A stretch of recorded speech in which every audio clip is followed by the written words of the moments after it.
بسم اللہ الرحمن الرحیم۔ السلام علیکم۔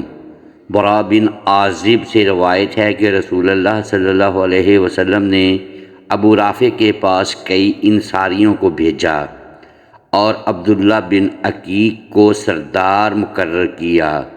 ابو رافع دشمن رسول تھا اور مخالفین رسول کی مدد کرتا تھا۔ اس کا قلعہ حجاز میں تھا اور وہ اسی قلعہ میں رہا کرتا تھا۔ جب یہ لوگ اس قلعہ کے قریب پہنچے تو سورج ڈوب گیا تھا اور لوگ اپنے جانوروں کو شام ہونے کی وجہ سے واپس لا رہے تھے۔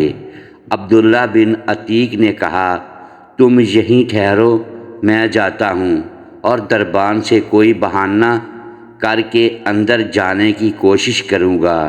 ابن عتیق کہتے ہیں کہ میں گیا اور دربان کو ملنے کی تدبیر کر رہا تھا کہ اتنے میں قلعے والوں کا ایک گدھا گم ہو گیا اور وہ اسے روشنی لے کر تلاش کرنے نکلے۔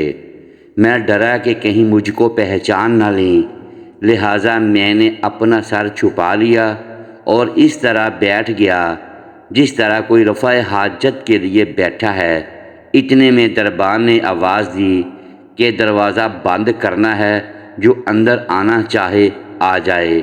دربان نے عبداللہ کو یہ خیال کر کے یہ ہمارا ہی آدمی ہے آواز دی کہ اللہ کے بندے، تو اندر آنا چاہتا ہے تو آ جا، کیونکہ دروازہ بند کرنا ہے۔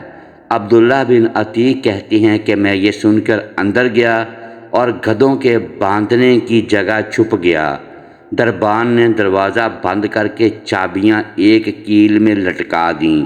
جب دربان سو گیا تو میں نے اٹھ کر چابیاں اتار لیں اور قلعہ کا دروازہ کھول دیا تاکہ بھاگنے میں آسانی ہو۔ ادھر ابو رافع کے پاس داستانیں ہوتی تھیں۔ وہ اپنے بالا خانے میں بیٹھا داستان سن رہا تھا۔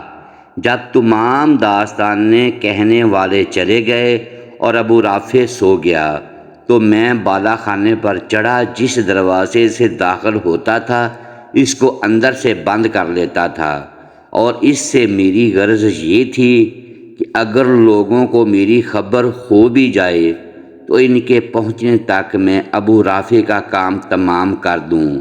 غرض میں ابو رافع تک پہنچا۔ وہ ایک اندھیرے کمرے میں اپنے بچوں کے ساتھ سو رہا تھا۔ میں اس جگہ کو اچھی طرح معلوم نہ کر سکا اور ابو رافع کہہ کر پکارا۔ اس نے کہا، کون ہے؟ میں نے آواز پر ہاتھ بڑھا کر تلوار ماری۔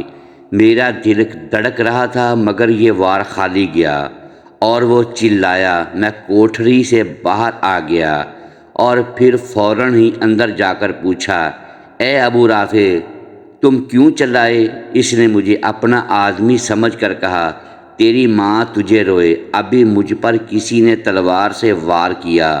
یہ سنتے ہی میں نے ایک ضرب لگائی۔ زخم اگرچہ گہرا لگا مگر مرا نہیں۔ اس کی بیوی بھاگی اور وہ چیخا۔ میں پھر آواز بدل کر مددگار کی حیثیت سے قریب گیا تو وہ چت پڑا تھا۔ میں نے تلوار پیٹھ پر رکھ کر زور سے دبا دی۔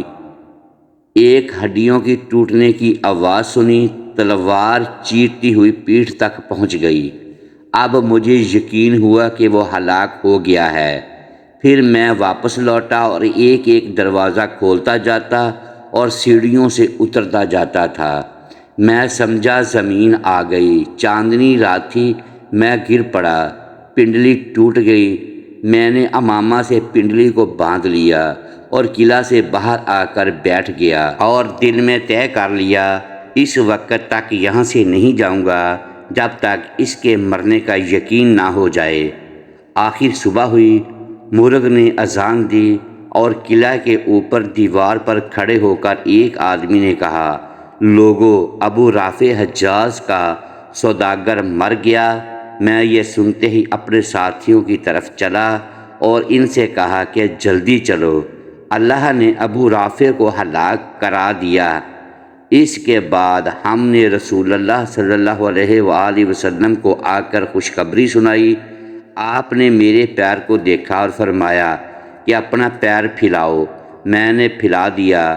آپ صلی اللہ علیہ وآلہ وسلم نے اپنے دستے مبارک سے اپنا لب مبارک پھیر دیا، ایسا معلوم ہوا کہ اس پیر کو کچھ ہوا ہی نہیں۔ محترم ناظرین، ایسی اسلامک ویڈیوز کے لیے ویڈیو کو لائک کیجئے اور اپنے اس چینل کو سبسکرائب کر لیں اور بیل آئیکن پریس کر دیں تاکہ ایسی اسلامک ویڈیو آپ تک بر وقت پہنچتی رہے۔ شکریہ۔ اللہ حافظ۔